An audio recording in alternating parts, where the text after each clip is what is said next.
Well, good afternoon, bonjour to my Kuehne+Nagel colleagues that are here, my Sterling colleagues, our customers, our business partners, all of our guests. And a really warm thank you to Marina and Rosetta for the warm welcome that you gave me today. I believe that life is not about the destination. It's about our journey. Each and every one of us, every day, make millions of decisions. And we have all made the decision to be here together today. So I want to thank you for allowing me to be part of your journey today. And I am very grateful that you're part of mine. Before I get started, I just want to highlight a few people that are here. First of all, I'd like to acknowledge Tracy Hackey. She is our lead for Women in Logistics Leadership. It was a couple years ago where a few women had a vision, had a dream of building a really successful organization and really growing that gender diversity within Kuehne+Nagel. And 2.5 years later, we have a board of 14 women across Canada. We have committees. We have over 300 members of women and male allies. We have a mentorship program. We have many activities, events, seminars, learning development programs for women. We have gone from, in 2020, having 15% of our top Canadian management team as women to now at 43%. So it's a journey, but we're getting there. So thank you, Tracy, for being here and leading the way. Asma Alhuzan, who leads our strategy and innovation, she's also the chief of staff, and she did a lot to make sure that I could be here today and in preparation, so thank you very much, Asma. And last but not least, my best friend, my partner, my confidant, my consultant, and the love of my life, my husband, Fioravanti-Ashikwe. Thank you for coming. The unknown is where possibility glitters. That's what Michelle Obama said. When I think back to the pandemic and I think about every day of my world, it was a world of uncertainty. I'm sure it was yours too. And the playbooks that we use to get us through crises were no longer valid. They were expired. And so we needed to find new possibilities in order to and build new roadmaps, not only in our business lives, but in our personal lives. For many of us, we came out of the pandemic with a new mindset. We came out with a new perspective on life, on our own personal lives, on our families, but also our careers and business. And so there's a few topics that I want to share with you today, and one of which I'd like to start out with is a group of women. What do these women have in common? Besides the fact that they're extremely powerful, and they have the word former beside their title. Why are women leaders leading out versus leaning in? They've called it the Great Resignation. The stories and themes, they vary, but there's a lot of commonality in their stories. When I think to how I was raised growing up in a Roman Catholic household, right into my adulthood and now into my leadership role, the conditions and the institutions and societal expectations have all been set by our predecessors for eons. And the framework we're still playing in. Now, if we call a spade, they were built by men. I remember earlier in my career, one of my leaders said to me, Dianna, what is your end game? Like, where do you want to go? And I said to him, well, I really enjoy the business. I really enjoy leading people. And I want to be around people. I think I want to be a female CEO. And he said to me, whoa, female CEO. He goes, this is a tough path, Dianna. He said, you'll be expected to look like a girl, act like a lady, think like a man, and walk like a boss. I looked at him and I said, oh my gosh, can't I just be me? But when you look at my journey and my path, he wasn't far off. The pandemic took a toll on us. We were caged at home with the burden of managing our households, our children's education, our family safety, and then finding time to get the job done. For leaders who lead with empathy and authenticity, they will tell you that this was beyond tough. Jacinda Ardern, she says, I don't have enough gas left in the tank to do this job justice anymore. She goes on to say that she felt the role as Prime Minister of New Zealand was a privilege, but that she is also human. These other women also shared, when they stepped away, the why, which is also very unique, that women are telling the why. They're controlling the messaging. But they were all very similar in that they wanted to spend more time with family. They wanted to recharge their batteries, focus on things that they're passionate about. So, what if we could break down barriers, reframe these societal norms, reimagine our institutions, and look at societal change from the inside out? Imagine if we created a culture where men and women didn't feel like they had to lean out in order to spend more time with family, enjoy their passions, and have some personal balance. Now, as we're coming out of the pandemic, the Great Resignation has now blossomed into something else. It's called the Great Breakup. How many have heard of the Great Breakup? Women in the Workplace is the largest study of the state of women in corporate America. In 2015, leanin.org, which was founded by Sheryl Sandberg, and McKinsey Company, launched a study to give companies and tools the ability to advance gender diversity. In 2022, the report was around what women really want from their companies now. So we talked about the change in perspective following the pandemic, the different mindset. What's happening is women leaders are switching companies at the fastest rate in history, faster than men. Women are not leaving the workforce. They are breaking up with their companies. They realize they have a choice. To make meaningful and sustainable progress toward gender equality, companies now need to go beyond table stakes. I encourage you to read this document, this report that was done. It's 100 pages, but here are the headlines. Why are women leaving? Many of you will not be surprised. One is that they're still feeling microaggressions in the workplace. They're feeling that their authority is being undermined. 48% of women that are leaving are saying that due to their gender and the fact that maybe they're a parent, they are being looked over for promotions, for chances to get ahead. Women are also feeling overworked and under-recognized.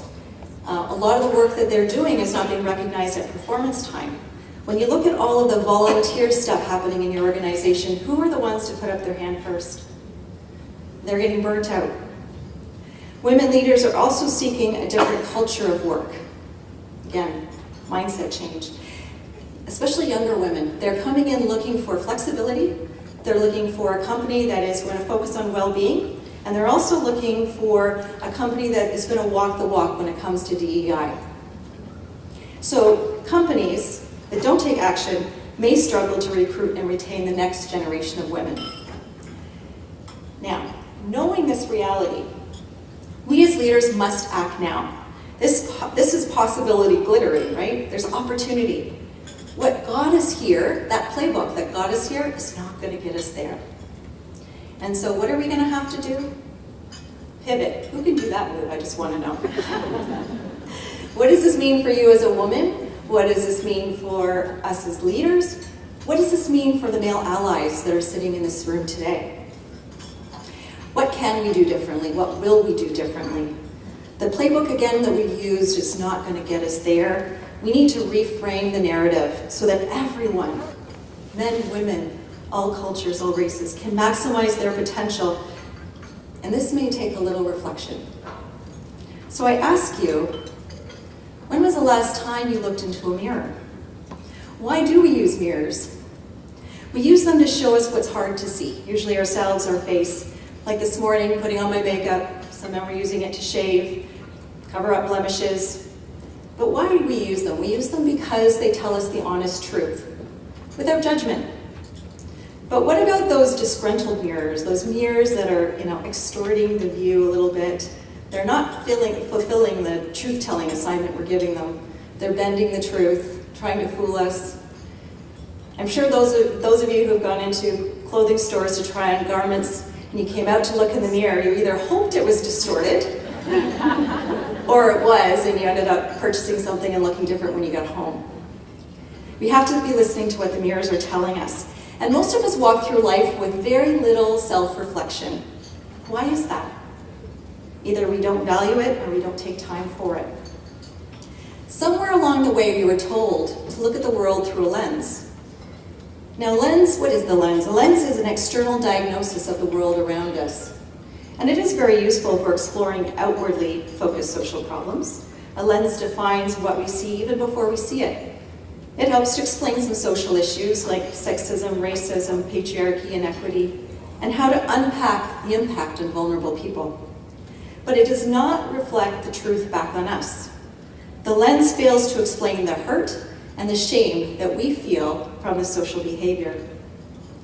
So it brings me to women and mirrors. When do we look through a lens, and when do we look through the mirror? This is what I want us to think about today.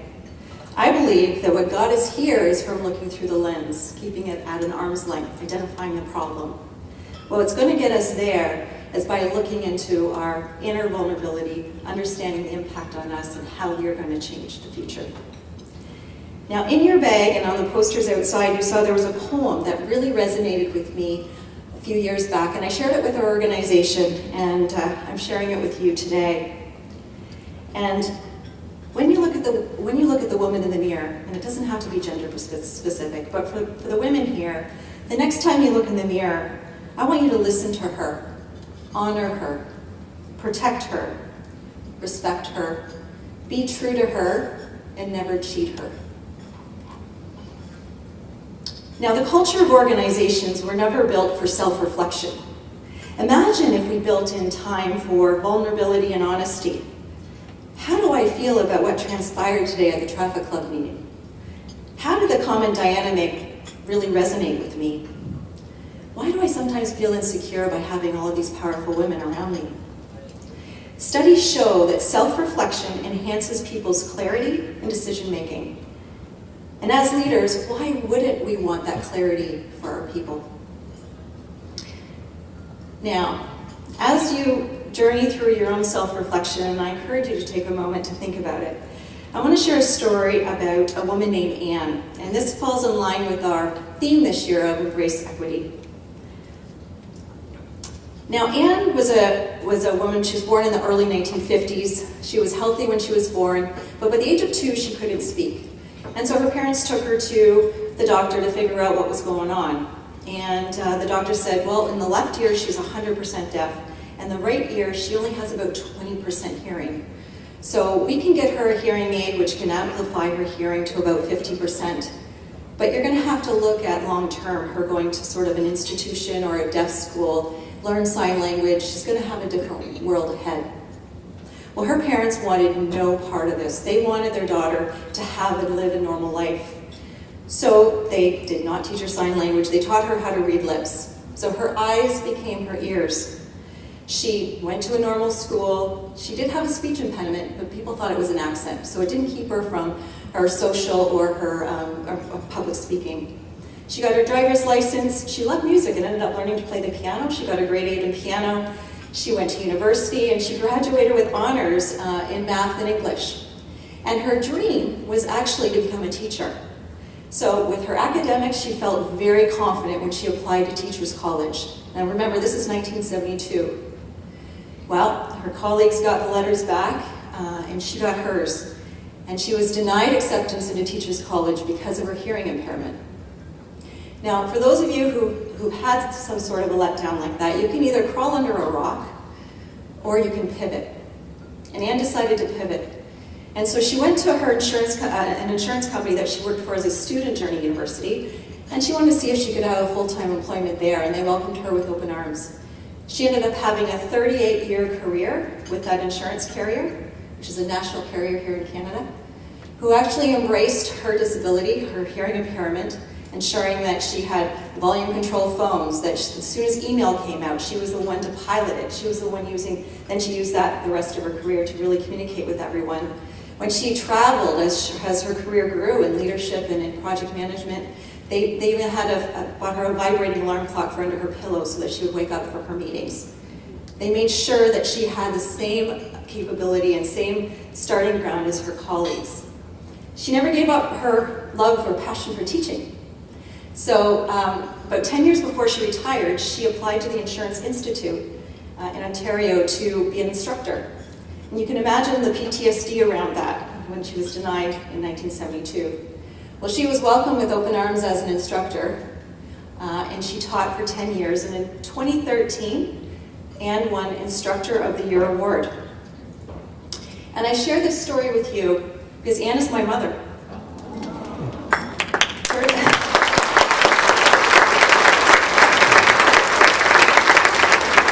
Her story has deeply touched and impacted me as a woman and a leader today. And I witnessed firsthand growing up how people treated my mom. Some treated her differently, some approached her awkwardly, and others just embraced the fact that she could be here and made sure that they looked at her when she was speaking so that she could be part of the conversation. And so I, from my background, always look to embrace equity and look for differences so that I can try to help bring equity to the table. And I encourage you to think of stories like that, and I'm sure you all have some, whether it's growing up with your colleagues or as you see things in the future. I challenge you and I ask you to continue embracing equity. Now that brings me to my next conversation or topic, which is about the support. Now I shared a little bit about my mom's story growing up, but I got to tell you that I wouldn't be where I am today without the support network around me. Michelle Obama talks in her latest book about the kitchen table. And this really resonated with me because growing up, the kitchen table was like a sacred place. It was a place where friends and family were welcome to enjoy meals together, share stories, laughter, joy, some tears, challenging each other. When the going got tough in my household, we ended up at that kitchen table. And it was a safety barrier. And so that's why I don't call it, a boardroom table or a dining room table. It is a kitchen table. It's a place of safety and trust. And so I have many people in my world that I call to my virtual kitchen table when I need them. And they know that. And throughout my journey as a young adult, starting my career, getting married, having a child, subsequently getting divorced, going through a custody battle, being a single mom, all while I'm trying to build my career, I needed each and every one of these people sitting at this table. And I'll tell you, my husband who's sitting there has the biggest seat at that table. And I encourage you to think about your kitchen table. Who is sitting there today? Who isn't sitting there that should be, to create the very best person that you can be? Which brings me to my pivot.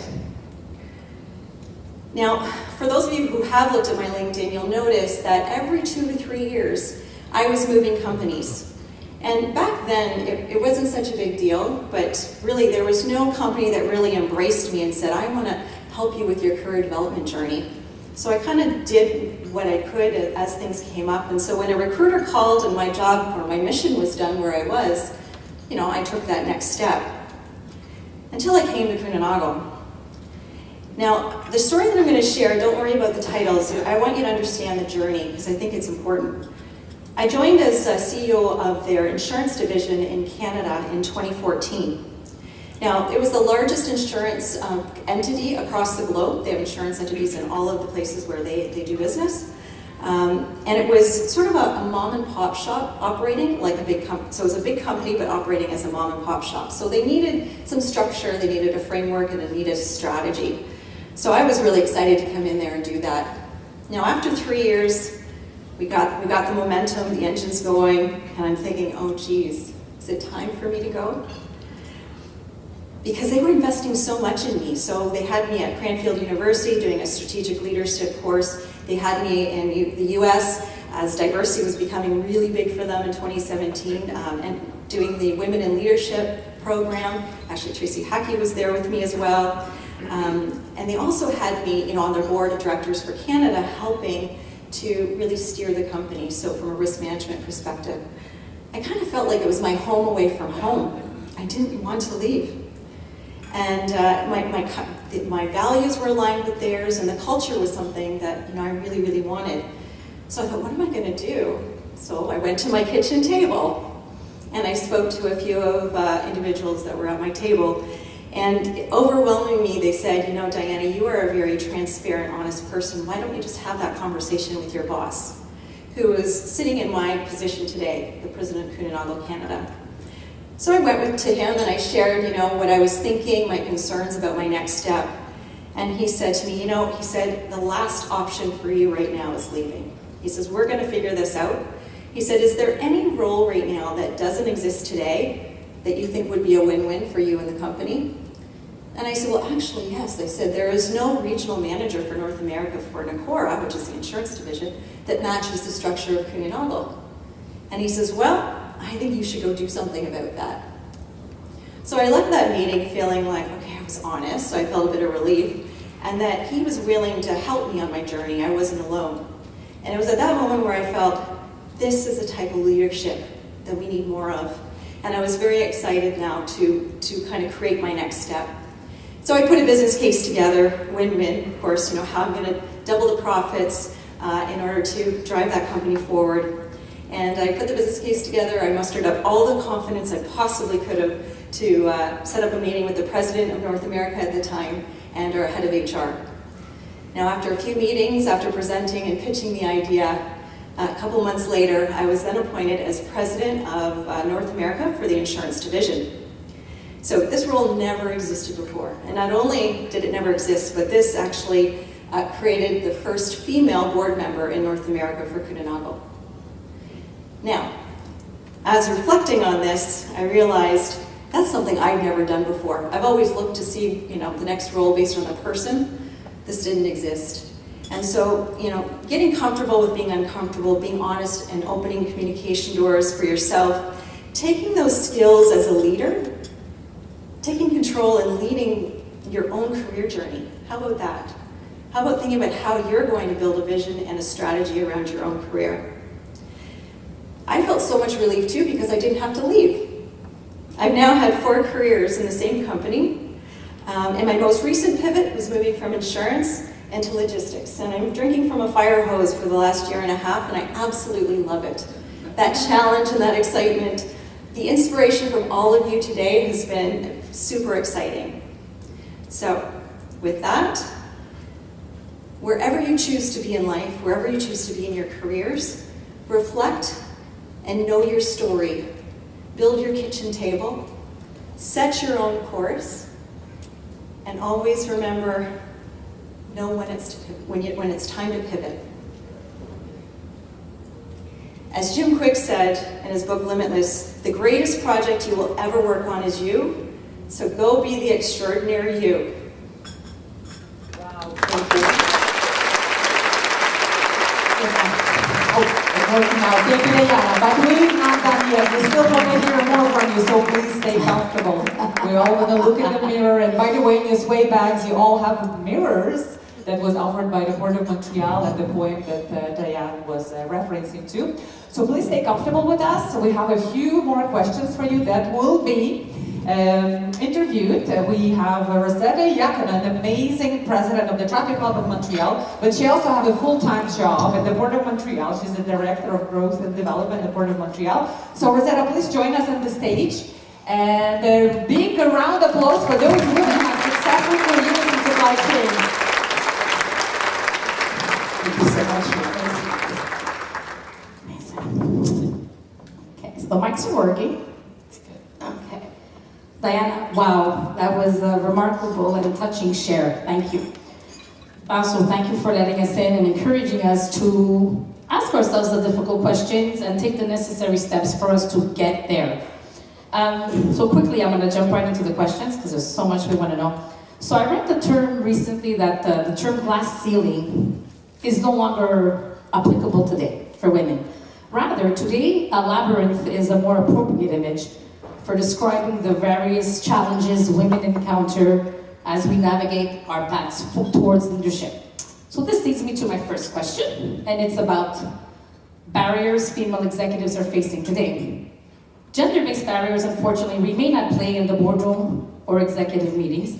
And as you alluded to a little earlier, female leaders are made to feel they have to walk the fine line between displaying stereotypical masculine traits, such as directness, while also presenting feminine qualities, act like a lady, including warmth and empathy towards others. So the question is, throughout your remarkable career, how have you had to navigate the warmth and competence line, and what role has this played in your success? Thank you, Rosetta. So there's a saying that goes, people will forget what you did, but they will never forget how you made them feel. And I think everyone here has their own superpower, and I know one thing that has resonated with me of my own superpower is that ability to connect with people and understand, high EQ, understanding what people need and what they can connect to. I remember a CEO many years ago saying to me when I brought a business proposal, Dianna, everybody just wants to say yes to you. It's very hard to say no. So I use that, ability to connect with people, but from a competence perspective, it doesn't always mean technical in what you do. And the story I have for you is when I was very young in my career being an insurance broker, I was in commercial sales, in construction of all things. And it was a male-dominated industry. Now, a lot of those CEOs, they play golf. My competitors would always be on the golf course with them on Fridays, and that's where the deals were done. So what did I do? I hired a trainer to learn how to golf. I actually love to golf. But I did it for a specific reason. And I knew that when I got on that golf course and I had my ability to connect with people in a different way than my male colleagues, I would be winning deals, and it worked. So that was an example of, yes, I followed into the man's footsteps, but I did it my own way. So connecting and being authentic, key. That's awesome, Dianna, thanks. Second question. I think that many of us would agree that often we are hardest on ourselves and our own worst critics. But failure, they say, is inevitable. And failure is not fatal, we've learned. So once we recognize that these are merely setbacks allowing us to learn and grow, we are in control again. So here's a two-part question, Dianna. How important is it for you to learn from your experiences? And if you can go back in time, what would you tell your 18-year-old self? So I think I mentioned earlier that I was growing up in a Roman Catholic setting, and so the idea of fear was set in at a very young age. And Sheryl Sandberg will say, what would you do if you were not afraid? So part of me would share with my younger self that, you know what, you're going to fail a lot. Don't fear it. You're going to fail a lot, but fail fast and learn from it, because that's where all my learning has come from. It's not been easy, we all know, but that's what I would share is that, what would you do if you're not afraid? Ask yourself that every day, and know that you're going to fail, so do it fast. True, so true, you're right. So it is okay to make mistakes, and we need to learn from them. So we need to, I think, tell ourselves that, right? Next question. Early on and throughout my entire career, I've been very fortunate to have been surrounded by several mentors, both male and female, who played a significant role in shaping my professional journey. In fact, they're still only a phone call or a text away, even today, almost 30 years later. And even if some of them are still already enjoying their retirement, they'll still take my message, so that's good.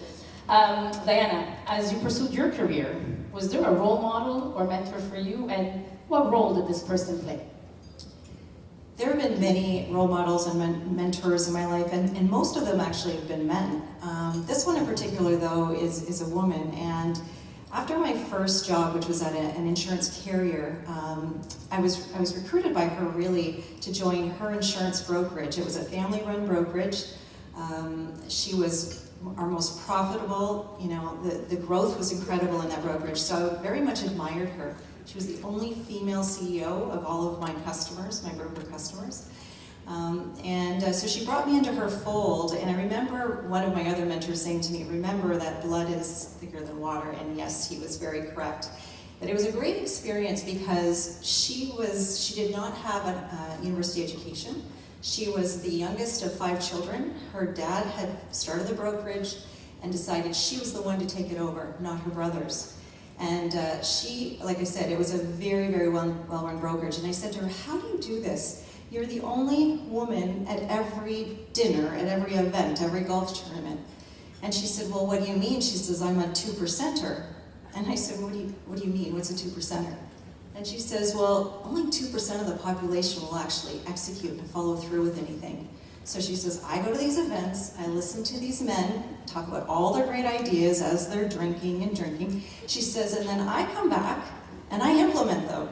And she was right. She was right, that's what she did, because every time she came back to an event, we were all thinking, oh my gosh, what are we going to do now? But she was also very future forward in that when you think about first impressions, and I think about this today for customer service, she had her receptionist area, she called it the first impressions department. She paid them very well, and the head receptionist was a manager, and she was very, very particular about how people were greeted when they come in, how they were on the phone. It was very much a yes culture. So I very much admire that woman. I like that. The 2%er, just get it done. Cool.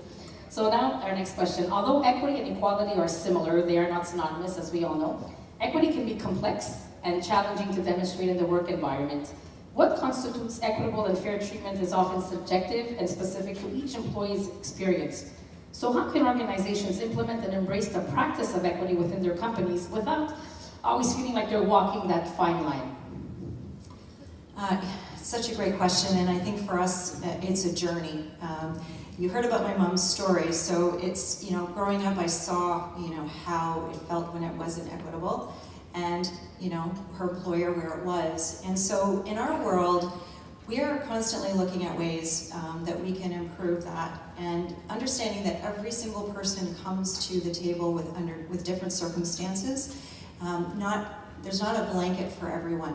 Now, when I took over this role in June, I made it a point to visit every single contract logistics site we have, every single branch. We did workshops to understand from our people, what is it about their role that is impacting the customer experience? Good and bad, I wanted to understand from their perspective. And the things that came out of that weren't always the questions I was asking. And so it's really important we listen to our people, first of all, to understand what they want, and know that choices and flexibility is really key to this. When I was a single mom, the benefits program were a lot different, or what I wanted from it would have been a lot different than someone who was a single person without a family. And someone who has a disability or who has medical conditions is going to want something out of the benefit program. So I think benefits are a big thing. Tools to do their work is a big thing. How they come and show up is also something to keep in mind. So it is a journey for us, but it is very top of mind. So open to flexibility and get to know your people, not a one-size-fits-all approach. So when we first met last year, the entire industry was, let's say, for lack of a better term, crisis mode. And although there has been significant improvement since then, the challenges are not over yet. So with everything going on at the time, I asked you what your biggest challenge was, and not surprisingly, you immediately replied that your primary focus was to ensure that your team, your human resource, stayed inspired while seeking new and innovative ways to manage the numerous challenges that lay ahead. How remarkable is that, right? Always thinking of your people. So just so you know, your answer still inspires me today, a year later.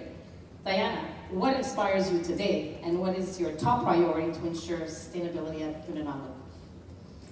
So honestly, today, all of you are inspiring me. Your stories and conversations are amazing. What inspires me every day really is our people and our customers, that human connection. I believe that my role, my purpose in the organization is to create the conditions, the environment for our people to thrive, to do more, be more, become more. And that way our customers then will thrive, and so will our business. So that is really paramount for me. I know that as a female leader, that there are all eyes on me at this point in time, and the decisions I'm making may seem a little bit out of the norm, so a little bit different than my predecessor, the way I approach things or engage or have the open door. But it really is for me to understand not only the business, but our people, and through that, we're going to be able to make some real, we'll be able to move further, faster, if we get to the real truth. Wow, truly exceptional leadership. Okay, so now before we end this second part of the interview, see, it's almost over, but not yet, this chat. I thought you might enjoy this little tradition we began with last year's guest speaker, Isabelle Leclerc, and ask you a series of flash questions to learn more about you. So, here it goes. Texting or talking? Talking. Coffee or tea? Coffee. Early riser or night owl? Definitely early riser. Ask for permission or beg for forgiveness? Beg for forgiveness, for sure. Mountain climbing or skydiving? Mountain climbing. Celine Dion or Alanis Morissette? Alanis Morissette. Monopoly or chess? I think I know this Monopoly. one. Day on the beach or Netflix on the couch? A day on the beach for sure. The last one, dream relationship or dream job? Absolutely both. Nice. So not many surprises there, Diana. That was fun. That was fun. So Diana, I can stay here for hours and continue to ask you questions, and I think we all feel the same way. But unfortunately, time has gone by really, really fast, and we're running out of time. But I must thank you so much for immediately accepting our invitation to be our guest speaker today. We spoke about this a year ago, and right away you didn't even let me finish asking the question. You said, yes, I'll do it. Just tell me when and where. I thought that was great. So we've learned, obviously, that when we are inspired, we are able to accomplish goals which we thought were impossible. It allows us to have the strength to pivot and move towards, and move forward. So today at this special edition of the Women in Logistics Luncheon, it has been a true privilege to hear from you about key leadership insights that will help us all to embrace equity, but also create the mindset where women can thrive both professionally and personally. So thank you so much, and I think I speak for everyone here. Thank you so much, Giselle.